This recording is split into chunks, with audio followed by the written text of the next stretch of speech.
Editor's note. We had some technical difficulties while recording this episode, so Minhas and Akil's audios are not the cleanest. I, Nuv the editor, apologize for this inconvenience. We hope you still enjoy the episode. I'm not a ranger yet, but I will be in the future.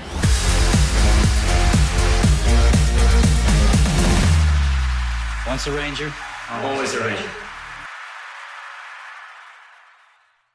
Hello, everyone, and welcome back to Once a Ranger. I'm Minhas, and I'm joined by Akil and Nav. And today we're going to be watching Enter the Lizzinator football season and Mighty Morphin Mutants. Let's kick it off with Enter the Lizzinator. Kimberly helps her younger cousin to try out for the Angel Grove Junior High cheerleading team when Reva sends the Mighty Lizzinator to her. All right, Akil, you know the drill. Yes. This episode had everything. It had a child who is inexplicably related, alliterative, and dressed like one of our Power Rangers, who had their own challenges, who was kidnapped and brought to the same cave as all the other kidnapped children throughout the season. And the monster is completely ridiculous. Such a product of its time. I think Nub wants to get into this a lot. Okay. But it's this was probably the most fun I had in Power Rangers for quite a while. I love this monster. Yeah, I'll let Nub kick off with that one. I just wanted to I did not care about this kid at all. And everything else, I was like, good. This kid, I was like, okay. Oh. I have beef with this kid, but it's at the end of the episode. I'm so looking into it. Let's talk about this monster. No, let's talk about the monster. So I've mentioned the Lizzinator a couple times, I think, throughout this, podcast, because this is like an episode that I remember probably more than any other season 1 episode of Power Rangers, maybe of the whole first 3 seasons. I think it's because I had it like on VHS, so it's just like one of those episodes I've watched a bunch of times. But also, the Lizzinator, as you gather, is super memorable. Has a faux Schwarzenegger accent, and is like super powerful, which was really cool. And also just unserious 100% of the time. And I think that's why, like, a lot of the monsters we see in the show, they don't really have personality, right? They're just like, oh, I'm bad, or some of them do. But I think Lizzinator is one that falls into that category of having a personality and just like a lot of quippy lines. And so this is one of my absolute favorite episodes of the series. Yeah. Yes. No, I definitely can see that. What's really funny is in my notes I wrote, how do they even think about these like personalities? But as soon as you said it, like Lizzinator, I'm like, oh, Terminator, annoying. Like, that's why I didn't get that. But what I was thinking about was the rat monster. I'm like, where are they making these like connections? Like, why do they give Rat one like so much personality? Yeah, is the the 90s and rap apparently was that, but why a pumpkin? I don't know. It is. Oh, who's the SNL character? Tom Hanks, Joe Pumpkin or something. I don't know. There's a rapping pumpkin on SNL too. That's like definitely hilarious. Anyway. This guy, I was surprised that he was just a bad Arnold Schwarzenegger impersonator. I think this is one of those cases where they just like went through the studio. They're like, all right, who can do an impersonation? Because the accent is not good or consistent. There's a scene where he's picking up the dragon sword and spinning it around, which is hilarious on its own. But he also inexplicably switches to a Scottish accent. That's so funny. It's I do think at this point they were like trying to just inject some fun into their own writing, because like at this point we've gone through 56 episodes. Yeah. Like you need something to just keep it going and be able to get through the next few. So. Yes. Yeah. This one, it's crazy. Like sometimes they really hit the nail on the head. But they used the infamous "Have a nice trip" line. They have to count how many times they use that. Like, this is their favorite joke. They didn't say "see you next fall." Granted, I'll give them that. But have a nice trip while they're tripping over Jason. I need to note that. It is here. But I love that this, like, not only is he, like, really funny, he just loves cars. Right? Like, so we're like, oh, it's parked legally. It's parked. And I was like, And they're on the beach and there's another car and he's like, yes. yeah. They were in a quarry and there was another car. I was like, Just there. Though, funnily enough, in the most recent, like, that special, there was a car in a quarry there. Of course. I was like, oh, this reminds me of that. Which is so funny and random. Like 30 years later. I don't think they thought about that same connection, but I thought about that immediately. But also, he's so obsessed with the cars that when he sees the stores, he's like, I can use your parts for cars. Yeah. He just loves cars. So it's like a favorite thing. And then there's like putties driving, like these putties. In the next 3 episodes, the putties really put their all into it. You gotta head to the putties. They're very, very skilled. True. Yeah, no, you're right. Actually, I didn't even think about that. Through all these 3 episodes, they're very involved. They're not just there as like fodder. They are, but they do more. And Yeah. I also I think mentioned this, the scene where so I think it's just funny that Jason, for whatever reason, opens up the car door. I don't know why he was gonna get in the car, but he was, and then he just gets rocked by a putty. Why is this putty in the car? And then the putty starts driving, and Jason's like, "Putties can drive? Yup, they can drive." We're all just as shocked as you, Jason. But if they can turn into clowns and juggle, I'm sure like they can drive. Like it's not too much of a stretch, but it's still so funny. There's also a throwaway line right in the beginning of this episode that kind of sets it up. Because Rita sends Squad Babu to kidnap this child. And for the first time, I think, in the whole show, they're like, somebody else should go do this. And Rita's like, the putties will sort them out. And sort them out, the putties did. Yeah. Oh my God, you're right. And I love that Squad and Babu said that because they're like, saw Tommy and Kimberly and was like, we are not qualified to deal with Tommy and Kimberly, like, just so you know. I do, like, I mean, you know how I feel about, like, Tommy taking, like, to the forefront of everything, and in these next 3 episodes, I feel like he did. He was, like, even though it just was the Kimberly episode, Tommy was also, like, the main forefront, same with the next episode, and same with the episode after. I do like the fighting that the styles that Tommy and Kimberly have together. I do think they're well suited.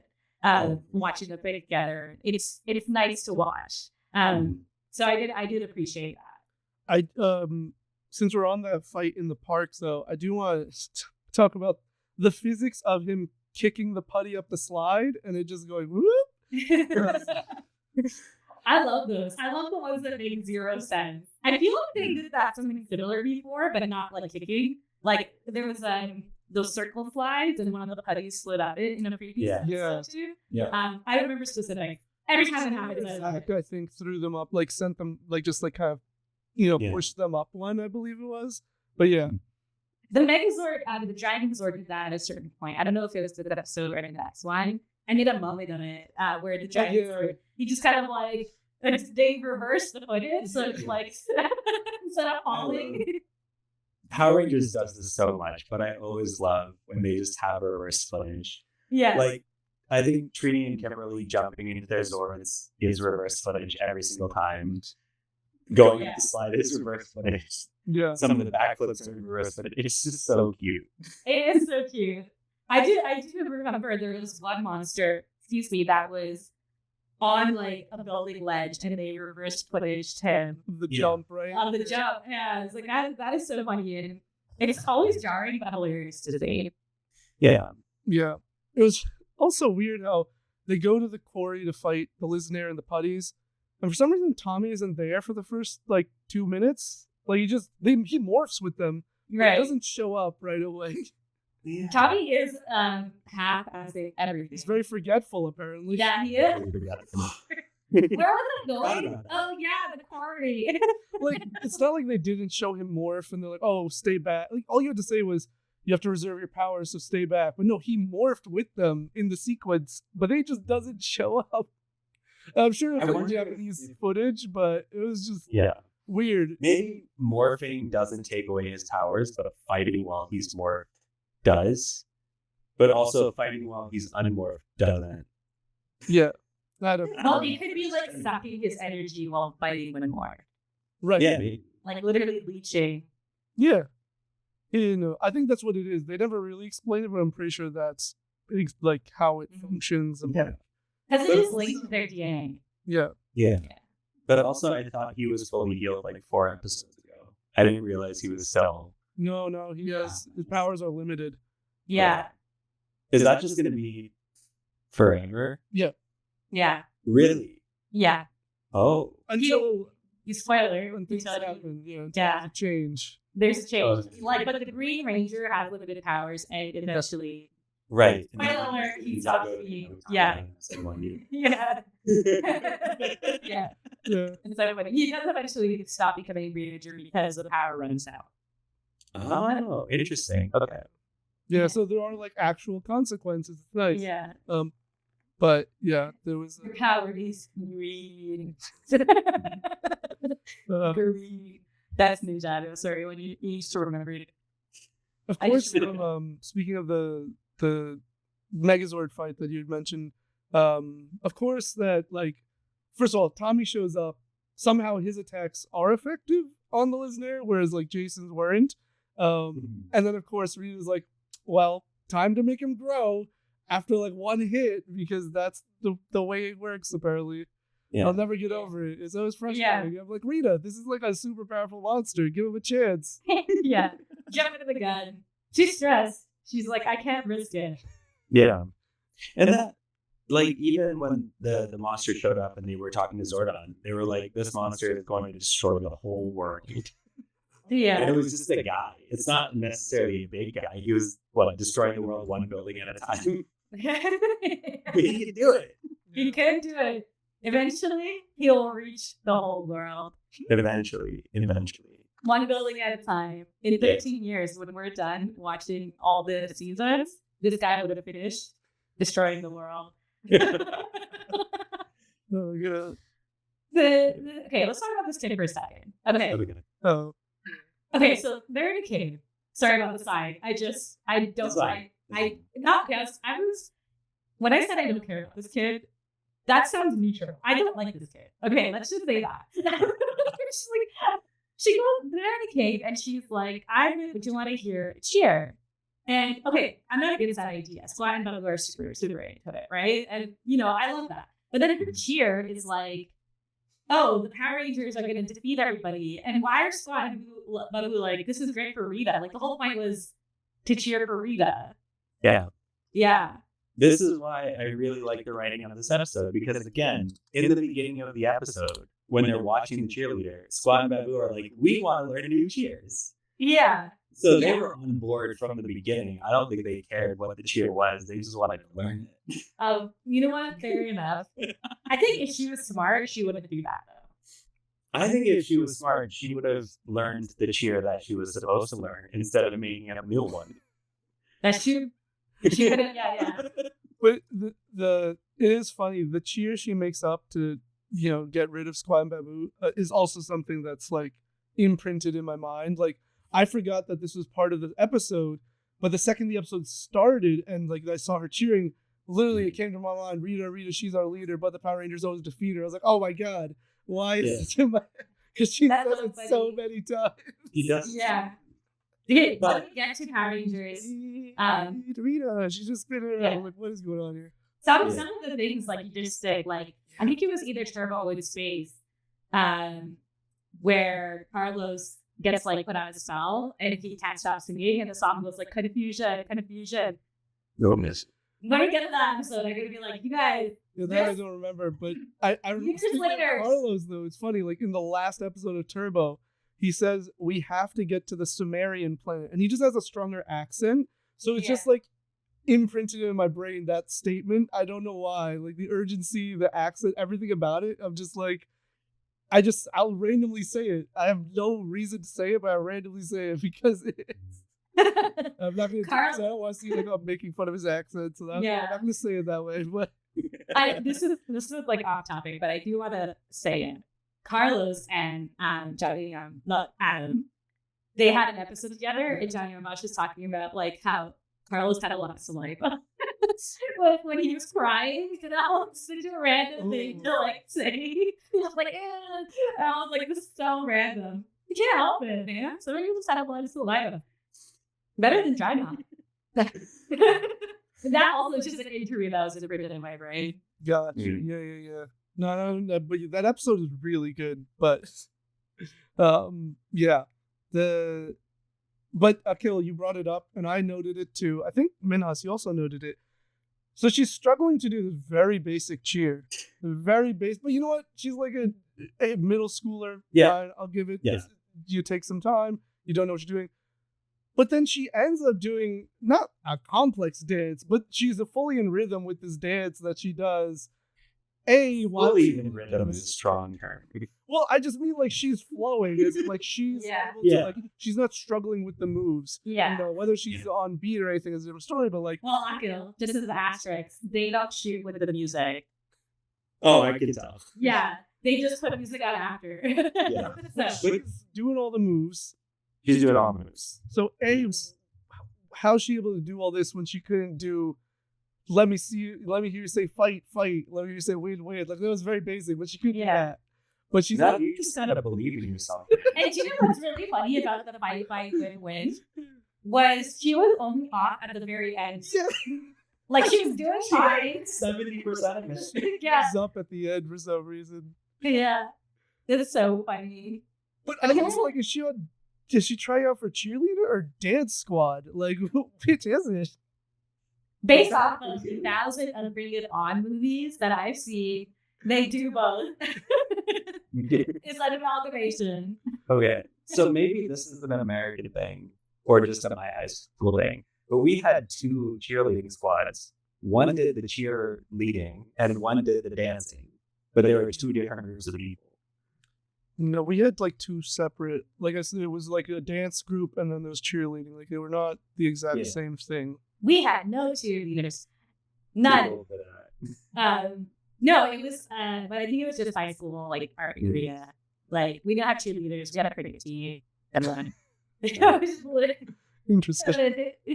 You can't have cheerleaders on the field for 6 hours to play a cricket game. Oh no! Oh, but, that's so funny.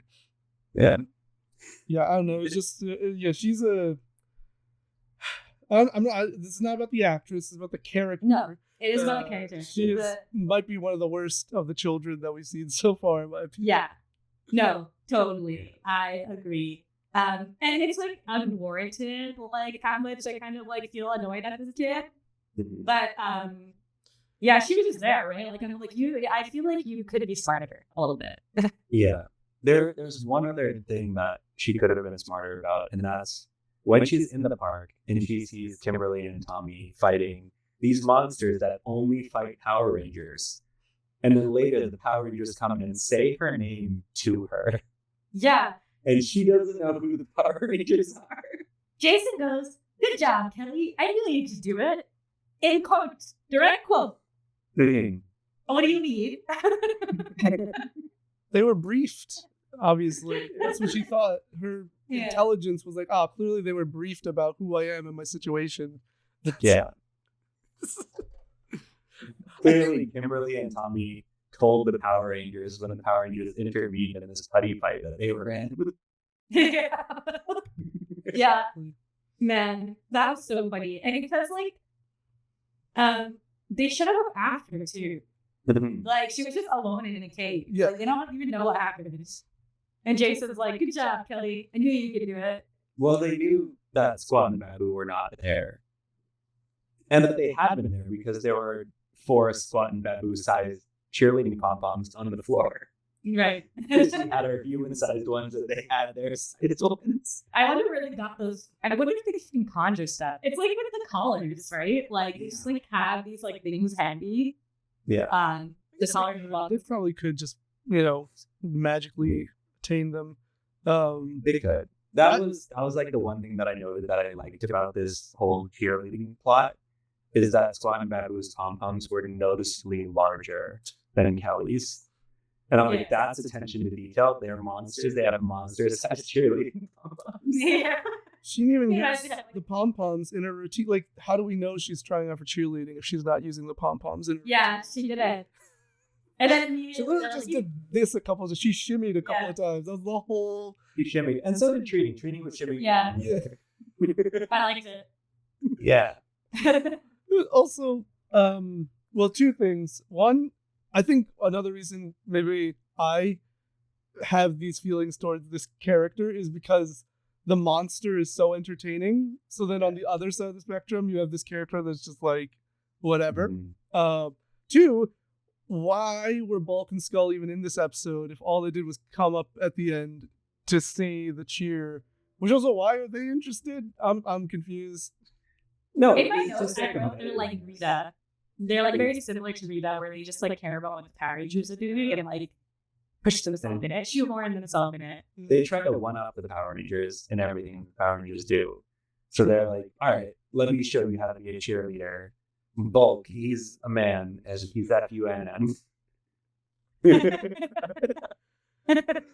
And then his parents were The shooting Yeah. high cheerleading though, they're so petty that like they had to try to one up this middle schooler. yeah. Yeah, that was weird. I definitely like don't think they needed to be in this episode. They did, but Yeah. Because they already had a comedic, like this lizard was funny. We don't need an extra laugh. Yeah. yeah. I loved when he had the rocks. And he's like, "Oh, what sport do you want to play?" And he's like, he kicks it, soccer, or is it dodgeball. And I was like, "Oh my goodness, this guy." That's so good. He's And huge. Jason was just getting annihilated by rocks. Such a good That one I scene. blame on Jason because he was like, "What game do you want to play?" And Jason's like, "Any game you want." Oh, bad answer, Jason. Jason, you had this coming. He probably set up for the next episode in a way, though. Yeah. It's true, yeah. Speaking of like games, let's go talk about football season. So football season, Tommy tries to learn how to play football in time to make the high school team and to stop Rita's Rhino Blaster. Okay. And I think one thing we all were thinking was finally Tommy has a bit of an interest in karate, which not only do we always know it on this podcast, the Rangers talk about it throughout this whole episode about how Tommy only cares about karate, so it's not all in their head. Yeah. Yeah. I had the least amount of notes for this episode out of the three. I think I fell asleep while watching it. But okay, so Tommy trains for karate, or sorry, not for karate. Now I'm saying karate. For football with Ernie. So thank you, Ernie, for finally providing some free labor.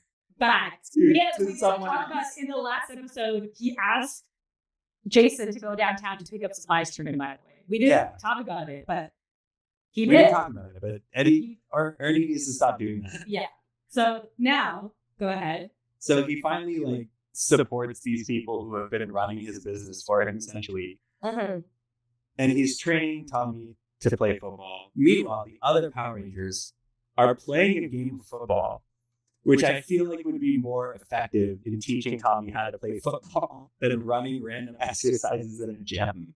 I mean, That's true. it would if they were actually playing football, but they were doing a bunch of flips, which is not, I don't know if it's illegal in football, but like also that's not how people typically play football.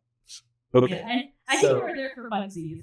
But I also, haven't watched football since I was in marching band in high school. If they flipped more, I would probably watch it more. That's fair. so like, yeah, I think they were just like kind of like, digging around. But the funniest thing is like this was a really long scene. I feel like half an episode was in a scene. I'm like, this is like taking a while. But when the Penny showed up, this is one of my favorite Putties scenes as well, because they're in like football's year, right? And they do this like synchronized fight. It was good. I'm like, this is a good Putty fight. Mhm. I also made a note. Excuse me. I also made a note about how Ernie is like I don't know if he's a professional, but he's like really, really skilled in football. Bulk and Skull, they want to learn to play football as well, and Bulk is doing it through ballet. And Ernie's like, that's actually a good way to learn. But Kimberly's like, Kimberly of all people says, ballet, that's funny. Why are you making fun of it? Like, it's a legit training. And it worked because, as we know, Bulk made the team. Yeah.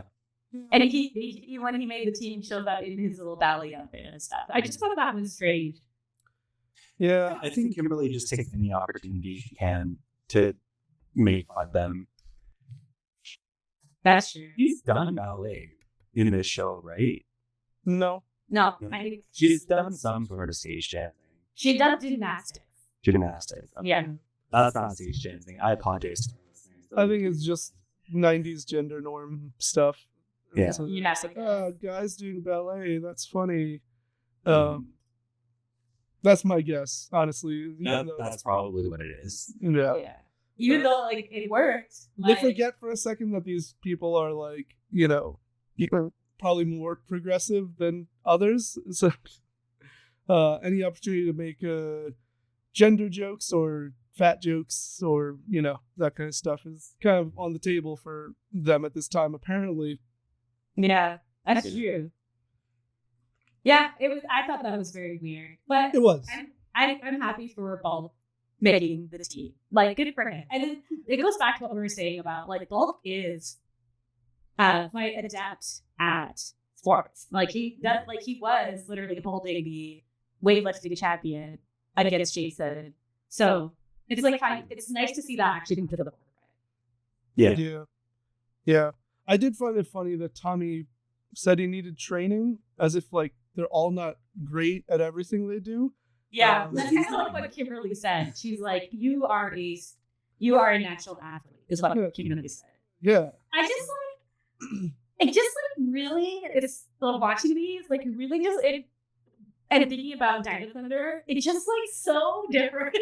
You know what I mean? Yeah. Like, how did this happen? And it's funny because when you're watching Forever Red, he's not there yet. He's not like where he is at Dino Thunder yet, right? So it like happened in between that time. Yeah. I mean, people can be multifaceted. Tommy can like also do football and karate, so he could be a doctor in dinosaurs. It's just like so he's so jock, right? I mean, we're just playing into like stereotypes, right? And then suddenly he's like Mr. Teacher Man. Yeah. No, but I think I haven't seen Dino Thunder, but I think because these characters are so good at everything that they do, it makes it really hard to write conflict for them. Yeah. Yeah, Which we'll see a lot in the next episode. that is true. Yeah. And I think, they're sort of hindering themselves with that. Because, sure, Tommy can be a dinosaur professor and martialist and football amateur. Because he can do anything. He can do anything. He can become the star quarterback. Literally. Yeah. Yeah. Oh gosh. Should we talk What about are you the announce talking at the end? But Yeah. that got me. I was like, this man apparently doesn't know how to play the sport at all. That he's being trained. Which I will say, I do appreciate the lore for Ernie that he was an all-star fullback in college. I think. Mhm. Which is cool. It's just like a random fact. I was like, oh, cool. It's nice. But yeah, so he doesn't know. He's getting trained. Struggles to the point where he's like kicking the bag that he's supposed to just tackle. Yeah. It's- Yeah. He goes, yeah, like it's karate. Like, Tommy, this is not your biggest brain moment. Yeah. One day you'll be a professor. Like the first one, I kind of got where he had to do like the side running exercise, but then he kind of stepped back and went into the fighting stance. I kind of got that because like your body's so trained with that footwork that maybe like I bought that one, but the other one I was just like, you literally just have to run at it and you jump and kick. What are you doing? Does he know how to tackle someone? No, he never tackles. He runs and kicks. He runs and kicks. Yeah. The thing is, my gripe with this is, it should have been Jason, and that will always be my opinion. Yeah. It should have been Jason. First of all, he knows what he's doing. He's also a natural athlete. He is trained in this. Like he does more things than just karate. Billy also knows more than Tommy. Yeah. Like, and I was surprised he made the team, right? Honestly, I'm like, yeah.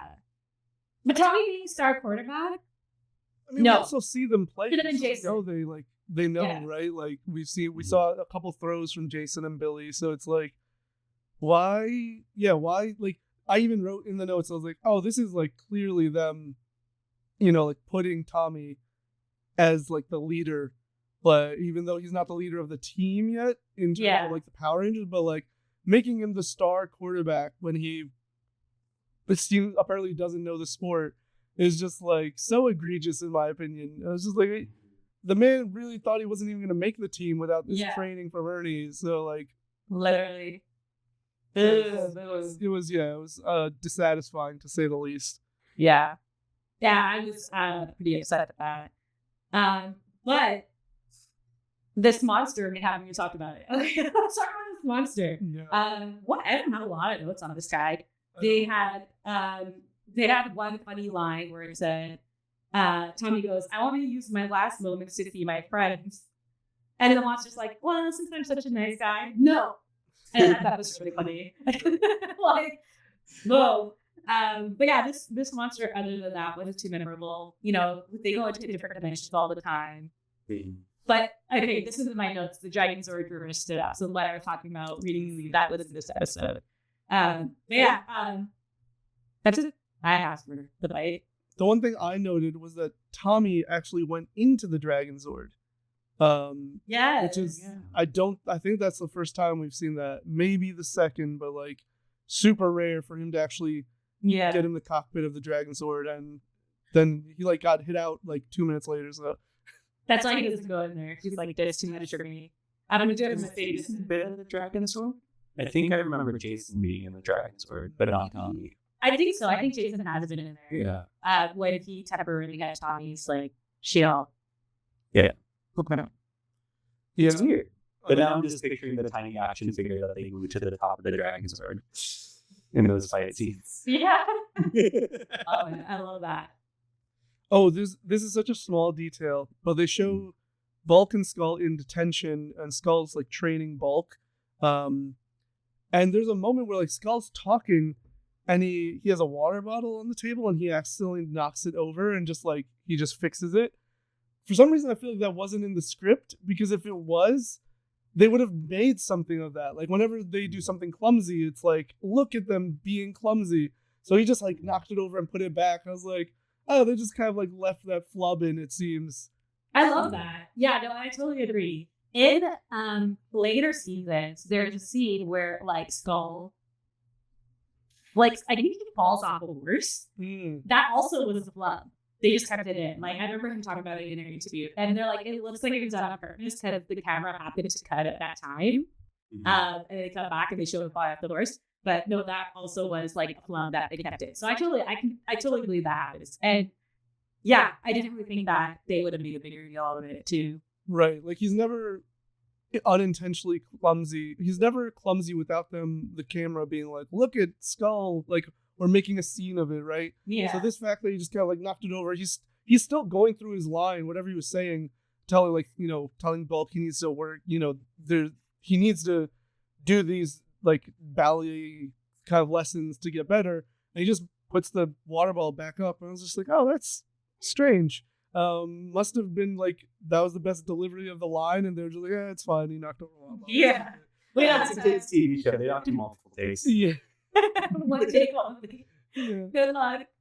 But it's so funny. Yeah, I think other than that, yeah, I don't have too much to say about this episode. Yeah, I mean, like the Rangers were gone because they got put in that like dimension or whatever, and then they just got rescued. I think via Alpha or something like that. Yeah, via Tommy like shot. Right. With the mist and the okay. So yes, but they didn't even show them. They didn't like cut to them like getting the dragon dagger or anything like that. They just appeared. Okay, sure. Yeah, definitely a lackluster episode. Other than like Tommy does something different. Tries. Succeeds. Tommy All-Star. Yeah, frustrating that he became quarterback. Yeah. He likes. Well, let's go to Mighty Morphin Mutants.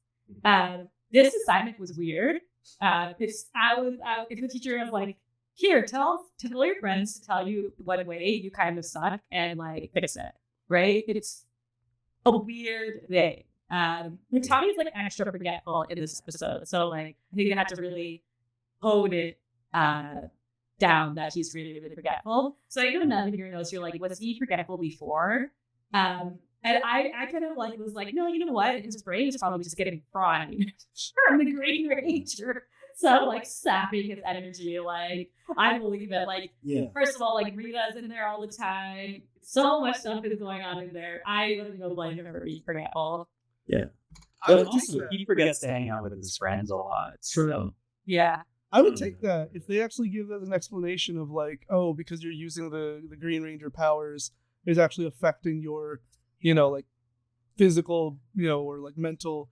But I was also saying maybe that I wrote in the notes, maybe his forgetfulness has always been a thing, and that's why he's never around. Right. He just like goes to karate in the park. Yeah. Forgets class is even going on. Yeah. It's just like, oh. But one thing I noticed that might add to this Green Ranger thing is they don't resolve that at the end of the episode. Because normally that B plot, they save the world and they solve the B plot in every episode. I think this is the first time they don't solve it. I actually thought that was nice because like this is like very ADHD coded, right? And I think that them accepting Tommy for who he is great, but juxtaposing the fact that they think that bulk of the soul will never change. But you know what? Fair enough. Bulk is all kind of sun.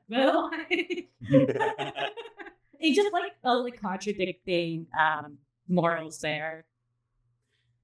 Well, it was Miss Appleby who said it. Yes, they laughed, but Miss Appleby's the one who said, I guess some people will never change or something like that. Yeah. She was Tommy. So maybe she's right. Yeah. Yeah. She's like, why did I even ask people to do this? Sign it. Yeah. Maybe they feel bad about themselves. I do want to know where. So Tommy comes late to class, and then Miss Appleby says one of the most cliche lines ever of like, "Oh, how nice of you to join us." And I'm just like, where did that start? Like, what was the first piece of media that used that? Because it's always it's so frequently used. Yeah. There's this girl on TikTok that was like the first person to ever use this line or whatever. She goes through various lines. And obviously, like, so she'd be like, oh, nice of you to join us. And then all of like, you hear in the back, oh, wow, blah, blah, blah. It's so funny. But I totally get like, sometimes like they, like, who was the first guy to say it? And why does the whole world know it now? Right? Yeah. I feel like this is one of those that came from like Shakespeare or a Greek tragedy. Or like way back in the day. That's possible. There's like a caveman out there somewhere. Somebody shows up looking for the hut. Nice of you to join us. I just had a thought of like how the show puts so much emphasis on Tommy that like it even makes us talk about him more than like everything else, unfortunately. Because I was looking at my notes, I was like trying to remember what was the plot. I was like, oh, right. They turn the putties into mutant rangers or whatever. Because like I had this one note of about Goldar because he's training 6 putties and one of them is not up to par, up to snuff. Poor number 6. Sad. I love him. Okay, first of all, he's doing his best. Yes. That one should have been Tommy. Yeah. Not up to par. But then I love that, Goldar dismisses him, and that he, for whatever reason, destroys the coin or whatever the badge. It's a badge of darkness. There we go. He destroys the badge for the Red Ranger, and he's just like, oh, what does he say? I forget the exact words, but he's like, no one is fit to be the Red Ranger, and crushes the badge. And I was just like, that was coming from that inner hatred of Jason. Yeah, or love. We don't know. We don't know for sure. It feels very complicated. But there is definitely a Jason Goldar thing going on. Yeah. So when he did that, I was like 100% sure that like he was going to face off with Jason. He was going to take the role of Red Mutant Ranger. But then we get Captain Crayfish. Yeah. They're so random. When I saw them, like, this guy's worthy of Jason?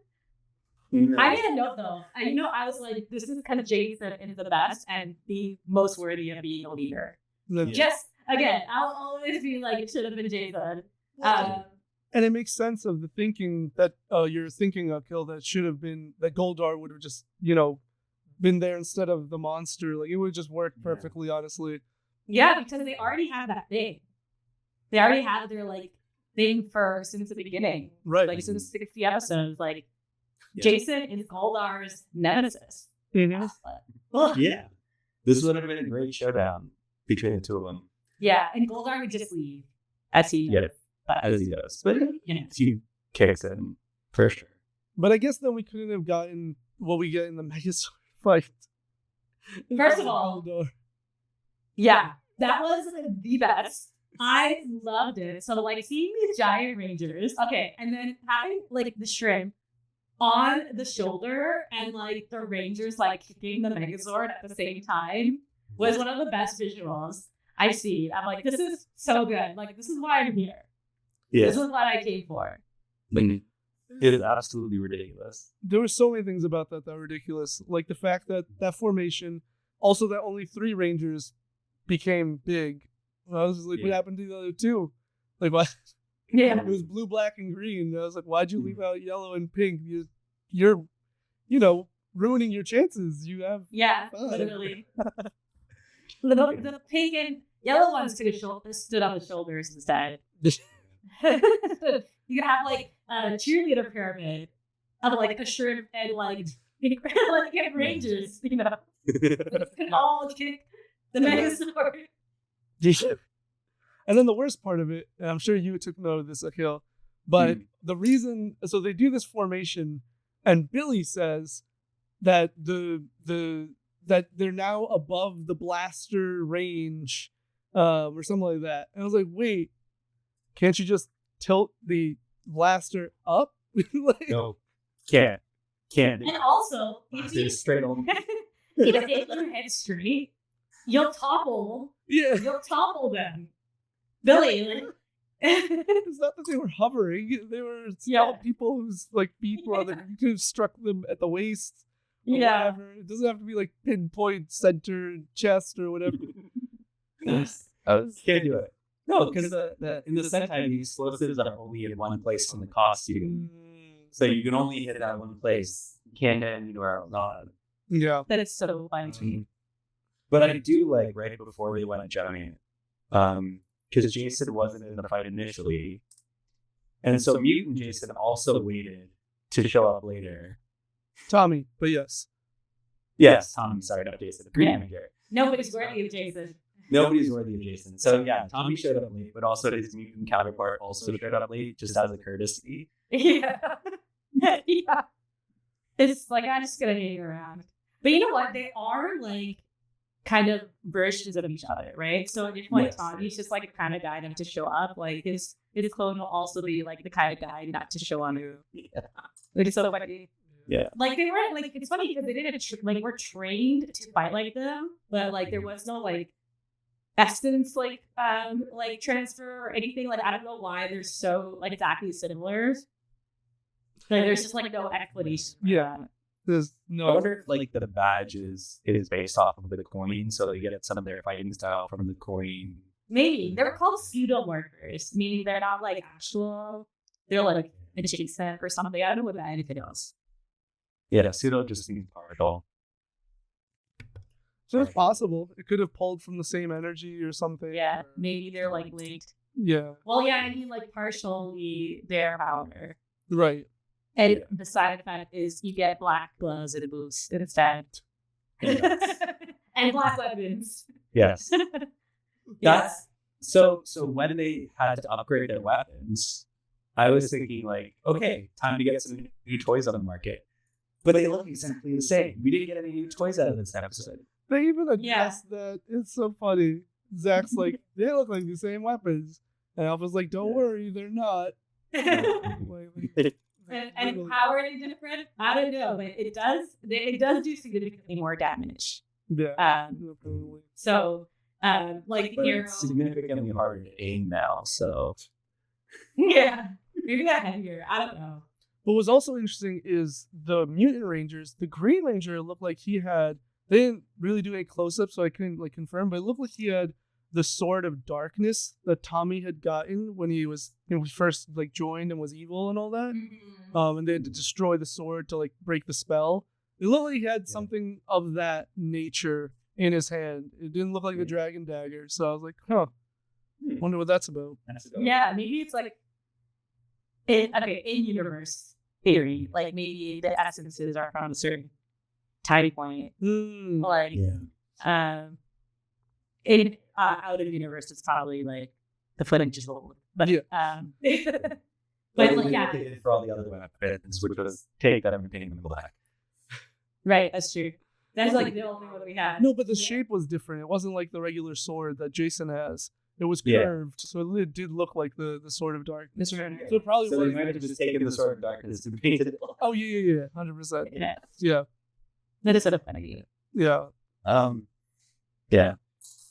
That's all I really have to say. I did make a note, and this has nothing to do with anything. But there's a scene in one of those 3 episodes where Trini, Billy, and Zach are drinking, and Trini's cup is yellow, Billy's cup is blue, but Zach's cup is red. And I made a note of that because on Parents' Day, he was also the only one that was off color. And I'm like, this doesn't mean anything, but I think it's interesting. No, we've pointed this out even before Parents' Day, is that Zach is the least consistent with his color Yeah. out of them. Yeah. And I don't know if it's just because you can't have that much black on good guy in a TV show or what's going on. But he's a very colorful dude for being Black Ranger. Yeah. Yeah, for sure.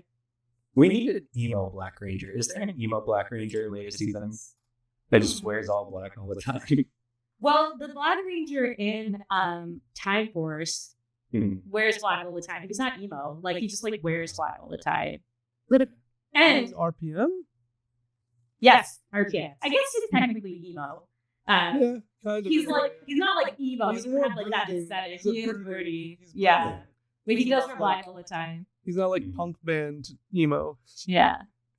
Sorry, I got that confused. RPM. Oh, Yeah. well, he's not the Black Ranger, but Trent is kind of that way from Diamond Yeah. Thunder. But Trent also is like evil. Yeah, but even Yeah. even when he's not, he has the hair. You know, he's Yeah. and he's, But he does he wear all white? I don't remember. he wears a lot of white, yeah, or Yeah. like gray, white. You know that kind Yeah. of, like yeah. So but he I doesn't- feel like even when Tommy was the Black Ranger, he wore a lot of beige. maybe I don't remember. Like he wore like a black top with like beige pants all the time. Probably, yeah. Yeah, No, yeah. and none of them are ever wearing. I don't think any of the Black Rangers wear like black shirt, black pants. That's like I feel like one of them did. maybe but, once like, in a while, but not like yeah. consistently. Not consistency, no. Yeah, Not like Which you could. Like, there's nothing wrong with wearing black shirt and black pants. yeah. Maybe Yeah. Carlos actually. And in space, actually, it's possible he did. But they were uniforms. Oh, true. Yeah, you're right. Yeah. Yeah, the gray uniforms. Yeah. Which I want. Yeah. Like, I want those uniforms so bad. Yeah. I wish I knew how to, like, actually make proper cosplays because, like, I want those so bad. Those are nice uniforms. Like, I made one of the samurai ones because that's, like, easier, right? Their uniforms are pretty unique, too. Yeah. Yeah. I think the last note, there's other small things, but like the main thing that I found interesting was, especially getting close to the end of the series, all 3 monsters in these 3 episodes, the Rangers had to defeat with a secondary mode. Like it wasn't just the regular Megazord. The other had to, and one of them they combined with the Dragon Zord, and then the other 2 they called Titanus. So I was just like, it's probably my headcanon, but it's just like, oh, the threats are getting more like challenging and tougher. Yeah. So I appreciated that. I thought that was Yeah, cool. especially since like that first monster was pretty much made of like vibranium or something. Yeah. Like his outside was steel. Yes. Yeah. No, yeah, totally. I definitely see that as well. And we'll find out next time on Power Rangers if it stays that way, because it is the season finale. We're at the season finale, which is crazy to think about. So we'll see if this is the big bad. Based off of the description, it doesn't look like it, but we'll see. We'll see how this finale goes, and then we can find out, Akil, how you feel about season 1. I'm super, super excited for that. And then we can finish 60 episodes. Yay! But until then, I'm Minhas. I'm joined by Nev and Akil, and we'll see you next time. Once a Ranger, Always a Ranger.